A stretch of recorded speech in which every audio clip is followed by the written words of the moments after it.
નમસ્કાર મિત્રો, હું છું પત્રકાર વિક્રમ સાખટ। આજે વાત કરવી છે રાજુલા, જાફરાબાદ અને ખાંભાની, જે હાલમાં લોકમુખે સર્જાઈ રહી છે। અને ત્યારે વાત કરું ત્યારે સૌ પ્રથમ વાત લઈએ આપણે રાજુલાથી, કે રાજુલા પોલીસ સ્ટેશનથી 500 મીટરના અંતરમાં વલ્લી મટકાના જુગાર, દેશી દારૂના અડ્ડા, ઓનલાઈન ગેમ જુગાર, રાજુલાનું રેલવે સ્ટેશનમાં ખુલ્લે આમ દેશી દારૂ, ઇંગ્લિશ દારૂ, ગાંજા જેવા વેચાણ, ત્યાંથી એલસીબી ઓફિસ પણ 200 મીટરના અંતરમાં હોય, તેમ છતાં Rajula town, Rajula LCB, Rajula D staff, Rajula PI, તમામ લોકો અજાણતામાં ક્યારે કાર્યવાહી થશે, કેમ કાર્યવાહી કરવામાં નથી આવતી? ક્યારે આ વિડીયો મારો વધુમાં વધુ શેર કરજો, જેથી કરી ગુજરાતના ગૃહમંત્રી અને મુખ્યમંત્રી સુધી પહોંચાડજો કે રાજુલા પોલીસ સ્ટેશનમાં ફરજ બજાવતા અમુક અધિકારીઓના ઈડીની તપાસ કરે, સ્ટેટ મોનિટરિંગની તપાસ કરે, સીબીઆઈ દ્વારા તપાસ કરે તો ખ્યાલ આવે કેવડી સંપત્તિ છે। 30-35 હજાર રૂપિયા પગાર ધોરણમાં કે 40 હજાર પગારમાં 60 થી 70 વીઘાની જમીન ખરીદી કરી શકો। રાજુલામાં 60-50, 60 લાખના મકાનની ખરીદી કેવી રીતે શક્ય છે?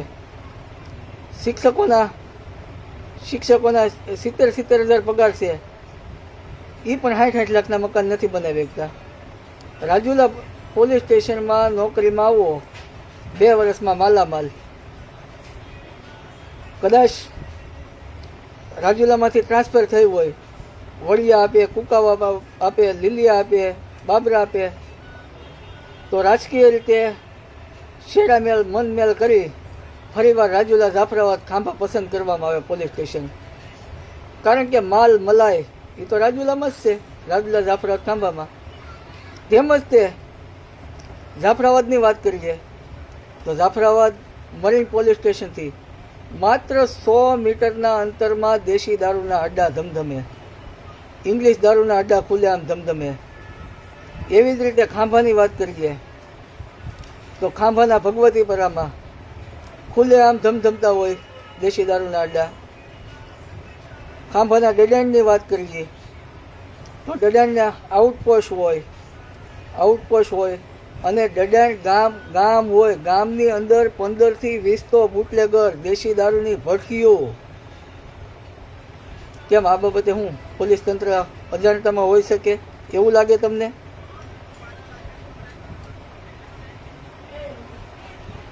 વલ્લી મટકા ખુલ્લેઆમ હાલતા તુલસી બાગે, રેલવે સ્ટેશનમાં ગાંજા, ખનીજ ચોરી, અને સ્ટેટ મોનિટરિંગ સેલ નિલીપ રાય દ્વારા જો તપાસ કરવામાં આવે તો કંઈકના પટ્ટા ટોપી ઉતરી જાય કે ભાઈ આ મિલકત ક્યાંથી આવી। બસ ભોળી જનતાને લૂંટો, અને કાંઈ પણ તકલીફ પડે, ટ્રાન્સફર થાય, બદલી થાય તો કાંઈ વાંધો નહીં, આપણે તો રાજકીય શેડા સારા છે, રાજકીય સંબંધો છે, તરત ભલામણ કરી ફરીવાર રાજુલા, જાફરાબાદ અથવા ખાંભામાં આવા ઘણા કર્મચારીઓ છે। ખાંભામાંથી ફરીવાર રાજુલામાં આવે, રાજુલામાં ખાંભામાં જાય, નાગેશ્રીમાં જાય, જાફરાબાદમાં જાય। પણ એવું નથી કે રાજુલામાંથી જો ગયા હોય અને વડિયા મૂક્યા હોય અને વડિયામાં કદાચ એને 4 થી 8 મહિના નોકરી કરી હોય, જે રાજુલામાં નોકરી કરી જાય કે જાફરાબાદમાં કરી જાય કે ખાંભામાં કરી જાય, એ ફરીથી આ 3 તાલુકામાં જ રહેશે। કારણ કે અહીંયા ગરીબ પરિવારો છે, ખૂબ માલ છે। અને અમારી તો મુખ્યમંત્રી અને ગૃહમંત્રીશ્રીને વિનંતી છે, અમે એક વિનંતી કરીએ છીએ કે કડકમાં કડક ઈમાનદાર પીઆઈ, પીએસઆઈ આપો, કડક એસપી આપો, કડક ડીવાયએસપી આપો।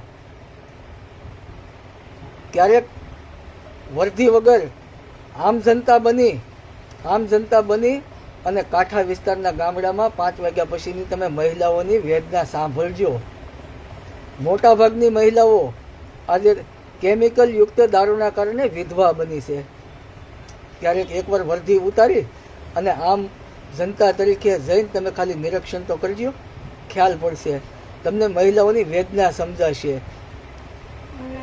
ખૂબ દુઃખ સાથે કહેવું પડે છે કે કાંઠા વિસ્તારની અંદર 5 વાગ્યા પછીથી મહિલાઓને સવાર પાડવું ખૂબ મુશ્કેલીવાળું.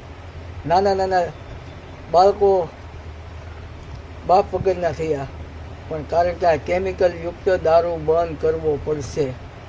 સારા અધિકારીઓની જરૂર છે. તો અમે મુખ્યમંત્રીશ્રીને વિનંતી કરીએ છીએ કે રાજુલા, જાફરાબાદ, ખાંભાને સારા પીઆઈ પીએસઆઈઓ આપો, સારા એસપી આપો, સારા ડીવાયએસપી આપો, નોન કરપ્શન. આજે ભાવનગરની અંદર જેવા એસપી છે એવા એસપી અમને અમરેલીમાં આપો, એવી અમારી રાજુલા, જાફરાબાદ, ખાંભાની જનતાની માંગ છે. અને આ વિડીયો મારો વધુમાં વધુ શેર કરજો. જય હિન્દ, જય ભારત, જય સંવિધાન.